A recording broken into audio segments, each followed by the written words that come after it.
आपके साथ मैं हूं स्टेश नैन मोर। हर पल और हर लम्हा हमारे चारों जुर्म का गंदा खेल खेला जा रहा है। मुजरिम बेखौफ होकर सिस्टम को चैलेंज कर रहे हैं, लेकिन हम अपनी जिम्मेदारी को समझते हुए मुजरिमों को चैन से नहीं बैठने देंगे।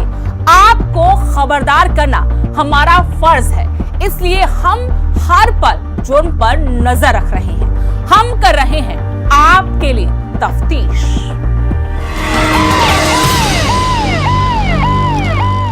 आज की हमारी तफ्तीश एक ऐसे रिश्ते की है जिसकी बुनियाद विश्वास, प्रेम और करुणा पर टिकी होती है। आज की तफ्तीश इंसानियत को शर्मसार कर देने वाली वारदात की है। आज की तफ्तीश एक शौहर की हैवानियत की है। आज की तफ्तीश यकीन की है, यकीन से उठते भरोसे की है। आज की तफ्तीश एक कलयुगी जीवन साथी की है। ये तफ्तीश उस पति की है जो बड़ी धूमधाम से अपनी पत्नी को अपने घर ब्याह कर लाया था। उस पत्नी के बारे में जरा सोचिए जिसने ब्याह के बाद अपने पति के साथ हंसी खुशी प्यार से रहने के दिल में कितने ही अरमान पाले होंगे, लेकिन उसे क्या मालूम था कि उसके सारे अरमान आंसुओं में बह जाएंगे और उसका पति ही उसके लिए काल साबित होगा। जिस पति के संग जीवन के हजारों सपने देखे थे, उसी ने एक पल में अपनी बीवी को मौत की नींद सुला दिया। कैसे एक पति पत्नी के पवित्र रिश्ते को मौत की नींद सुला दिया गया, देखिए ये तफ्तीश।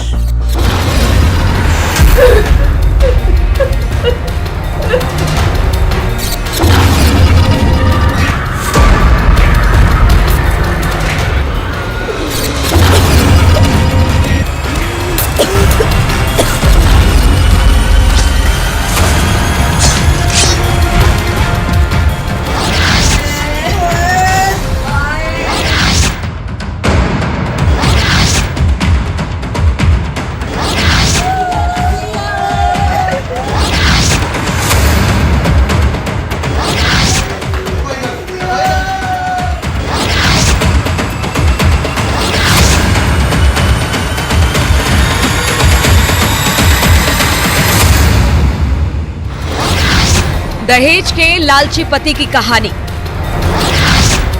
सुनने के बाद होगी आपको हैरानी।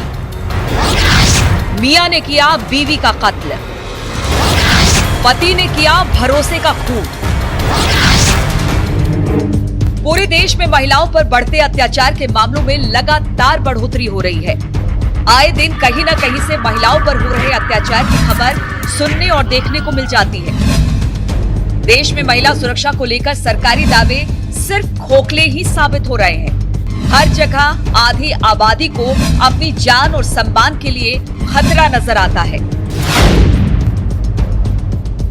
सांबा में एक मर्तबा फिर दिल दहला देने वाली घटना पेश आई है जिसने पूरे इलाके को हिला के रख दिया। सांबा के रामगढ़ से ये खबर निकलकर सामने आई है कि एक बेरहम पति ने अपनी ही पत्नी का गला रेत कर उसे मौत के घाट उतार दिया। नया मामला है सांबा जिले के रामगढ़ गांव का, जहां एक पति ने आपसी कहासुनी के बाद अपनी पत्नी को तेज धार हथियार से गला रेतकर मौत के घाट उतार दिया। पत्नी की मौके पर ही मौत हो गई। पुलिस ने आरोपी पति को गिरफ्तार कर लिया है। पुलिस के अनुसार थाना रामगढ़ में 302 के तहत मामला दर्ज कर लिया गया है। आरोपी पति को जेल भेज दिया गया। आरोपी पति की पहचान सुनील कुमार उर्फ सन्नी पुत्र दर्शन कुमार चौधरी निवासी रामगढ़ सांबा के रूप में हुई है। रामगढ़ में एक मर्डर हुआ था और मर्डर अक्यूज को पुलिस ने तुरंत कार्रवाई करते हुए गिरफ्तार कर लिया था और एफआईआर दर्ज की। ये रिंकी चौधरी का मर्डर किया था अपने पति ने, उसका नाम सुनील कुमार है। मृतका के मायके वालों के अनुसार आरोपी सन्नी उनकी बेटी को लगातार तंग कर रहा था। घर वालों का ये भी आरोप है कि सन्नी और उनकी बेटी में लगातार दहेज को लेकर कहासुनी होती रहती थी। सन्नी अपने पत्नी से कहता था कि वो अपने मायके वालों से दहेज और पैसे मांगे, लेकिन पत्नी उसकी बातों को हमेशा टाल दिया करती थी। मिली जानकारी के अनुसार जो पति है वो बताया जा रहा है पिछले कई समय से अपनी पत्नी रिम्पी चौधरी को जो है वो तंग करता आ रहा था और इस बार उसने सभी हदें जो पार करते हुए अपनी पत्नी को जो है वो मौत के घाट उतार दिया। पुलिस के अनुसार मृतका 24 वर्षीय रिम्पी पत्नी सुनील कुमार जानवरों को चारा देने पशुशाला में गई थी। इसी बीच पीछे से पति आया और उसने गले में रस्सी डालकर उसकी आवाज बंद कर दी। इसके बाद उसने तेज धार हथियार से उसका गला रेत दिया। पुलिस के अनुसार पत्नी को खून में लथपथ जमीन पर तड़पता छोड़कर आरोपी मौके से फरार हो गया।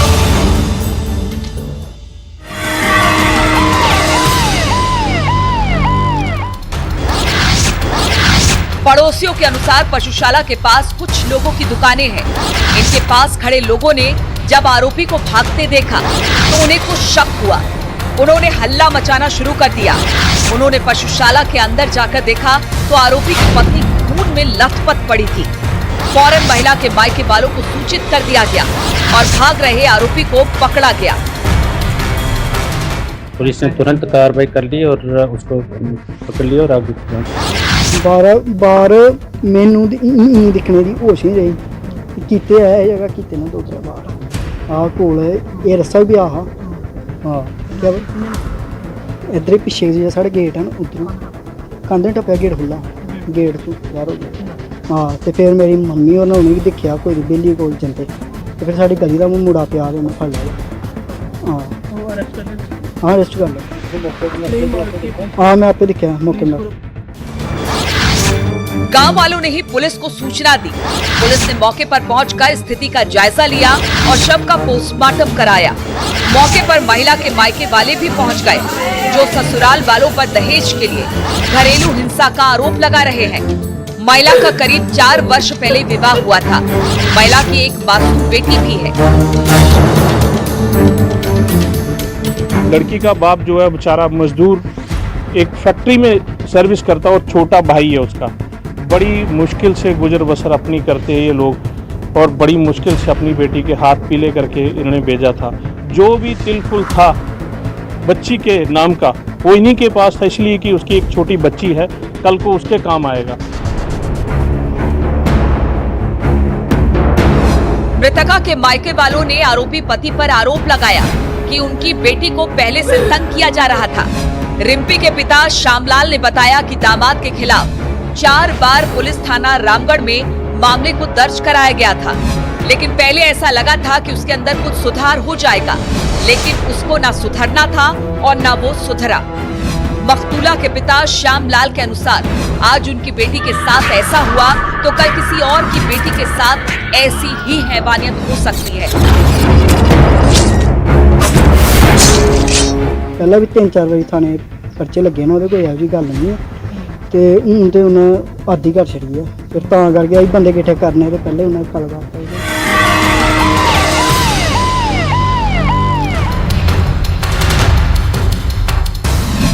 मृतका के पिता श्यामलाल के अनुसार उन्होंने अपनी नातिन के नाम बैंक में 2 लाख की एफडी की थी। दामाद वो एफडी मांगता था, साथ ही रामगढ़ में एक दुकान की भी मांग करता था। शराबी होने के कारण वो उसे ये नहीं देना चाहते थे। रिम्पी ने बताया था कि उसके सास ससुर भी धन की मांग कर रहे हैं, नहीं तो वो उसे मार देंगे। पिता श्याम के अनुसार उसके दामाद को शराब की लत थी और वो नशे के लिए घर का सामान तक बेच दिया करता था। आखिर कोई कब तक कितना देता? उसी फांसी भी चाड़न, ठीक है, फांसी भी चाड़न, टार्चर करते है, ठीक है, दुकान मंगते है। मेरे दादे ने 2 लाख की एफडी थी, वो भी मंगते एफडी भी दिओ, ठीक है। कल रात कुड़ी साढ़े को आई तो उन्हें आख्या डैडी मैं एफडी दे दो, दुकान दे रहे कहना मैं मार छोड़ना, अज नहीं मारिया कल मार छोड़ना।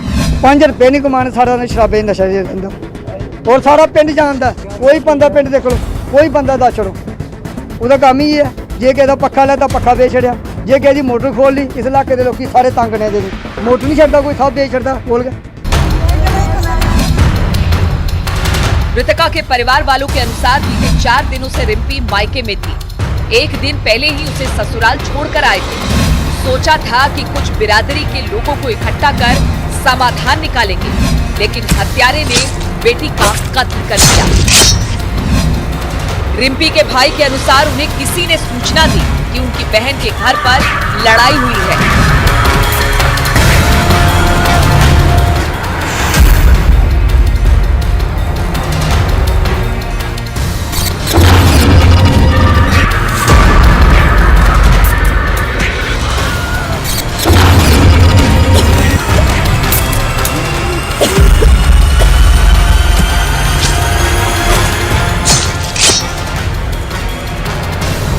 रिम्पी के भाई के अनुसार वो वहां पहुंचे तो देखा कि रिम्पी खून से लथपथ मवेशियों के कमरे में पड़ी थी।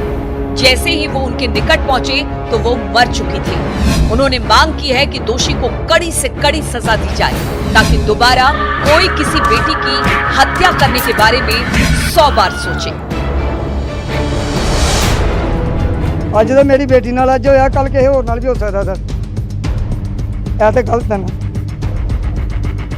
एक देखो बंदा कमाएगा औरत खाएगी, जब बंदा नहीं कमाएगा तो औरत ने कुछ खाना है, उन्हें मंगन जाना कितना।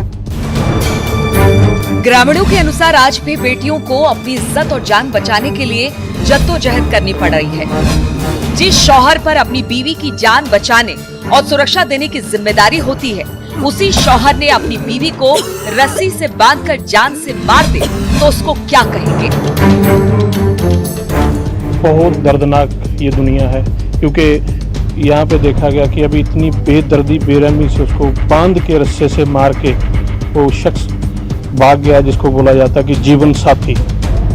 एक जीवन साथी की ये परिभाषा नहीं होती है। जीवन साथी की परिभाषा कुछ और होती है, लेकिन इस बंदे ने, इस नशेड़ी इंसान ने इसके गहने, इसका कुछ भी, बिल्कुल इसने सब कुछ बेच के खा दिया था।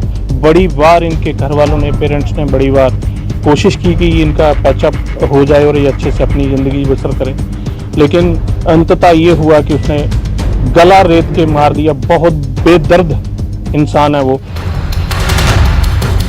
ग्रामीणों के अनुसार पुलिस प्रशासन इस आरोपी पति को सख्त से सख्त सजा दिलाने में पीड़ित परिवार का साथ दे।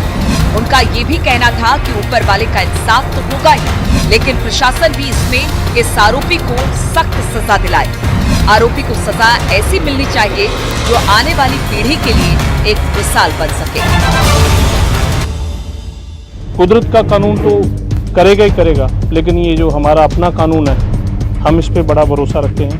इसलिए मैं चाहता हूँ कि सख्त से सख्त सजा होनी चाहिए, ताकि कम से कम फिर दोबारा ये वारदात जो है रिपीट ना हो, ऐसा किसी और बेटी के साथ ना हो।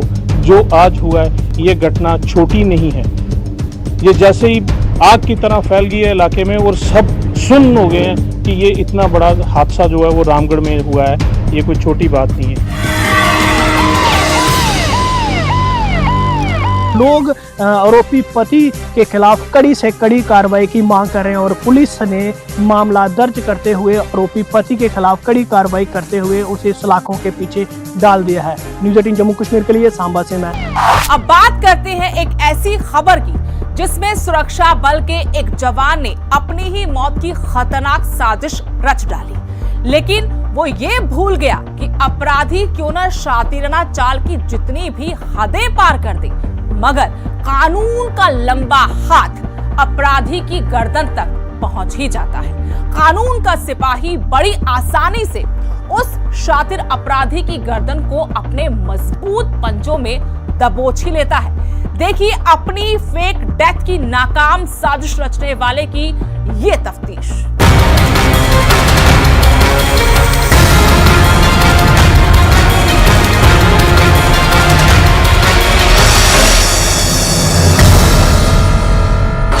दिन 29 जून 2023, जगह जोतमार्ग, चंबा, हिमाचल।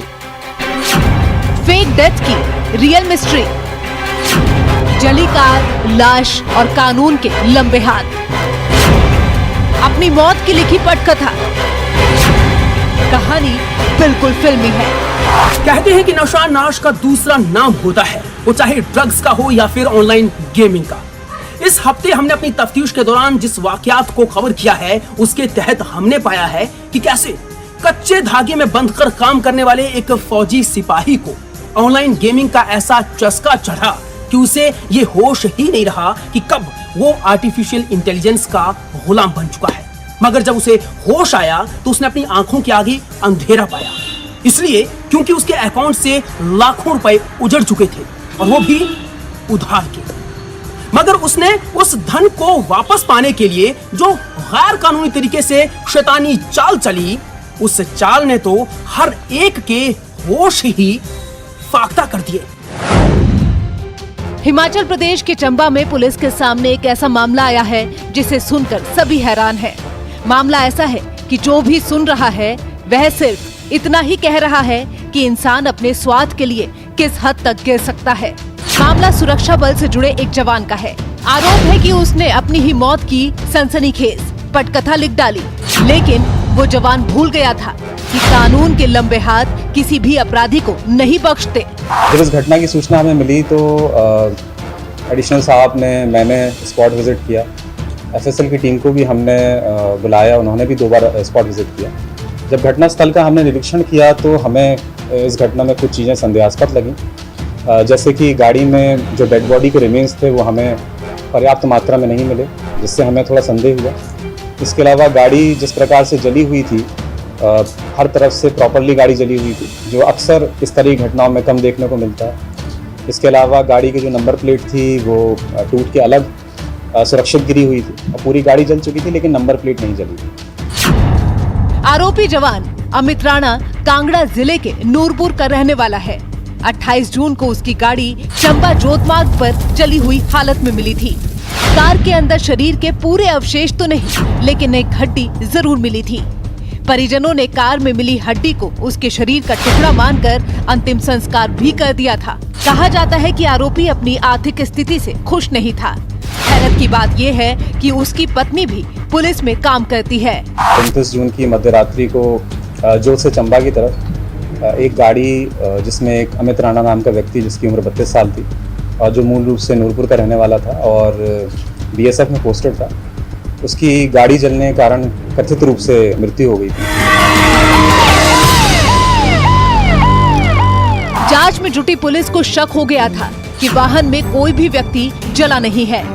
गाड़ी में सिर्फ छोटी सी हड्डी बरामद हुई थी। पुलिस ने चंबा बस स्टेशन में लगे सीसीटीवी फुटेज को भी खंगाला था, जिसमें पता चला कि जो व्यक्ति जिंदा जला बताया जा रहा है वो घटना की रात बस स्टैंड के आसपास दिखाई दिया था, जिसके बाद पुलिस का शक और गहरा गया था। जो व्यक्ति इस गाड़ी में कथित रूप से जला, उसका जो मूवमेंट था अपने घर से नूरपुर से चंबा की तरफ, उसको भी जब हमने ट्रैक किया तो हमें मूवमेंट संदिग्ध लगा और व्यक्ति अपने घर नूरपुर से चंबा की तरफ कहकर चला था लगभग शाम को 4 बजे के करीब। और जब ये घटना हुई तो ये घटना जोत से चंबा की तरफ रात को 1-1:30 बजे के आसपास हुई और इस बीच व्यक्ति कहाँ रहा, कहाँ गया, इस चीज़ को भी के संदेह था। हमने व्यक्ति का मूवमेंट ट्रैक करने के लिए नूरपुर से लेकर जोत तक सारे जो सीसीटीवी कैमरे थे उनका गहनता से अध्ययन किया। पुलिस लगातार इस घटना की मॉनिटरिंग कर रही थी। पुलिस के अनुसार आरोपी ने इस पूरे आडंबर को फिल्मी स्टाइल में रचाने में बड़ा दिमाग खपाया था। पुलिस जांच में सामने आया है कि खुद को मरा हुआ साबित करने के लिए शमशान घाट से पुरानी हड्डी को लाकर कार में डालकर आग लगा दी थी। घटना में कार जलकर पूरी तरह से राख हो गई थी। पुलिस का माथा शुरू से ही ठनक गया था कि मामला कुछ न कुछ गड़बड़ जरूर है। घटना की वास्तविकता से पर्दा हटाने के लिए पुलिस ने फोरेंसिक टीम की मदद भी ली थी। जोत से चंबा की तरफ रात को जो बसेस चलती हैं उनसे भी हमने पूछताछ शुरू की। तो जब एक बस के ड्राइवर से हमने पूछा कि जिस दिन घटना हुई उस रात कोई व्यक्ति रात को 2 बजे के अराउंड या उसके आसपास बस में तो नहीं चढ़ा, तो हमें ये सूचना मिली कि एक लंबा सा व्यक्ति जिसकी हाइट 6 के अराउंड है वो रात में उसने बस बोर्ड की। इस सूचना मिलने के बाद हमने चंबा बस स्टैंड पर हमने सीसीटीवी कैमरों को देखा, जहाँ पे ये व्यक्ति जो कथित रूप से 29 मई को गाड़ी में जल के मरा था, इसकी हमें फुटेज देखने को मिल गई, जिससे हम ये आश्वस्त हो गए कि व्यक्ति जीवित है। पुलिस के अनुसार ये आरोपी जवान काफी कर्ज में डूबा हुआ था। कर्ज से बाहर निकलने का कोई रास्ता नहीं दिखने की हालत में जवान के पास सिर्फ एक ही रास्ता था कि वो खुद के मरने की ऐसी पटकथा लिखे जिससे सांप भी मर जाए और लाठी भी न टूटे। इसीलिए जवान ने अपनी ही मौत के नाटक की स्क्रिप्ट लिख डाली। स्क्रिप्ट तो अच्छी थी, लेकिन फिल्म फ्लॉप हो गई और फेक डेथ का राइटर, डायरेक्टर, हीरो और विलेन अपने ही जाल में फंस गया। उसने अपनी साजिश के स्क्रीन प्ले में जेल का सीन नहीं लिखा था, वो स्क्रिप्ट पुलिस ने अपनी तफ्तीश से पूरी कर दी। इसके साथ ही इसको पकड़ने के बाद जब हमने इससे पूछताछ शुरू की कि इसने अपनी मृत्यु का ड्रामा या ये पूरा खेल क्यों रचा, तो इसने हमें ये बताया कि ये पिछले काफ़ी समय से फाइनेंशियल डिस्ट्रेस में था, आर्थिक तंगी में था और इसने लगभग 40-45 लाख रुपए का लोन ले रखा था, जिस लोन को चुकाने की इसकी क्षमता नहीं थी और पैसा ये उड़ा चुका था। पुलिस ने शुरुआती तफ्तीश में आरोपी के परिजनों से भी पूछताछ की थी, लेकिन पुख्ता सबूत हाथ नहीं लग पाया था। पुलिस के द्वारा इस जवान के बचपन के जिगरी दोस्तों की भी कुंडली खंगाली गई। इस तरह पुलिस सही दिशा में तफ्तीश ले जा सकी थी। तो नूरपुर भी हमने टीम भेजी, वहाँ भी परिजनों से बात की, इसके मित्रों से बात की और लोकल एरिया से ही फीडबैक लिया। और जिस तरह से इन्वेस्टिगेशन चल रही थी, हमें मामले में थोड़ा संदेह लग रहा था और इस वजह से हमने जांच अपनी और तेज़ कर दी और व्यक्ति की फाइनेंशियल ट्रांजैक्शन, उसके बैंक अकाउंट्स, हर तरह की जानकारी हमने एकत्रित की। पुलिस ने आरोपी के दोस्तों के फोन नंबर का भी पता लगाया, उनकी कॉल डिटेल्स और बैंक डिटेल्स निकाली। इससे पुलिस को पता चला कि आरोपी जवान ने ऑनलाइन शॉपिंग की है, यानी कि वो अपने ही दोस्त के बैंक खाते के माध्यम से ऑनलाइन शॉपिंग कर रहा था। हमारा दूसरा चैलेंज ये था कि हम ये पता लगाएं कि व्यक्ति है कहाँ। इसके लिए हमने ये जांच शुरू की कि व्यक्ति के करीबी लोग कौन हैं, इसके मित्र कौन हैं, इसका सबसे करीबी मित्र कौन है। तो एक मित्र का हमें इसका पता चला, जिसके बारे में हमने जांच पड़ताल शुरू की तो पता चला कि एक पेशे से ट्रक ड्राइवर है और सदर्न स्टेट्स में जैसे कि कर्नाटका, तमिलनाडु और गुजरात की साइड ये ट्रक चलाता है। और उसी जांच को जब हमने आगे बढ़ाया तो हमें इस बात का भी संदेह हुआ या शक हुआ कि हो ना हो ये जो व्यक्ति कथित रूप से मरा है गाड़ी में जल के, ये भी अपने मित्र के साथ ही है। पुलिस को आरोपी जवान का लोकेशन बेंगलुरु में पता चला। जब पुलिस लोकेशन के अनुसार बेंगलुरु पहुंची तो वो हक्का बक्का रह गई, क्योंकि पुलिस का शक अब यकीन में बदल चुका था। जिसकी अंत्येष्टि हो चुकी थी वो जवान जिंदा था। पुलिस आरोपी को पकड़कर चंबा ले आई है। पुलिस अभी भी आरोपी जवान से पूछताछ कर रही है। हमने एक टीम जिसको हमारे पीछे जो हेड कांस्टेबल बलविंदर हैं, प्रदीप हैं, इनके नेतृत्व में हमने एक बेंगलोर टीम भेजी और हम उम्मीद ये कर रहे थे कि व्यक्ति जब बेंगलोर से निकलेगा तो हम इसको डिटेन कर पाएंगे। और उम्मीद के मुताबिक ही जब जो कथित रूप से व्यक्ति की मृत्यु हुई थी, वो और उसका दोस्त एक ट्रक में बैठ के बेंगलोर से चेन्नई की तरफ जा रहे थे, तो हमने उनको इंटरसेप्ट किया, इनको रोका और ये व्यक्ति जो कथित रूप से 29 तारीख की रात को जल के मरा था, ये हमें उस ट्रक में मिला। कहते हैं कि आने वाला समय आर्टिफिशियल इंटेलिजेंस का है। आज हर हाथ में स्मार्टफोन और टैब है। आने वाले समय में ये गैजेट्स जो हैं और भी स्मार्ट होंगे और सॉफ्टवेयर अपडेट्स। ऐसे में हम लोगों को अपनी निजी जिंदगी में इन स्मार्ट गैजेट्स का फासला उतना बनाकर रखना होगा ताकि किसी शख्स को दोबारा वो न करना पड़े जो हमारी तफ्तीश के दौरान सामने आई घटना में एक फौजी जवान को करना पड़ा है। जी हाँ, इस शख्स ने पहले तो एक सॉफ्टवेयर का गुलाम होकर अपनी उधार ली हुई धनराशि को लुटा दिया, फिर दूसरे तरीके से उसकी भरपाई के लिए अपनी ही जिंदगी की मौत का झूठा स्वांग रचकर समाज के बुनियादी ढांचे को ही हिलाकर रख दिया। तफ्तीश के लिए धर्मशाला से विचित्र शर्मा, न्यूज़ 18 हिमाचल। आज के लिए बस इतना ही, लेकिन न जुर्म रुका है और न ही रुकेगी हमारी तफ्तीश। अगले हफ्ते इसी जगह इसी टाइम जारी रहेगी हमारी तफ्तीश। जय हिंद।